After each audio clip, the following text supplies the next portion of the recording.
You ask Tiger to solve. This deals with linear equations with one unknown.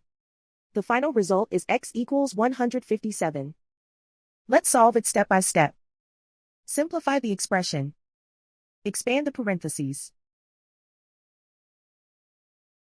Simplify the arithmetic. Swap sides. Group all constants on the right side of the equation. Subtract 80 from both sides.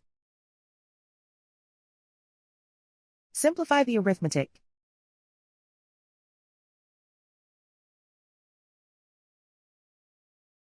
Isolate the x. Divide both sides by 5.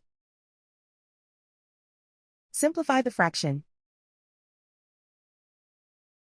Find the greatest common factor of the numerator and denominator.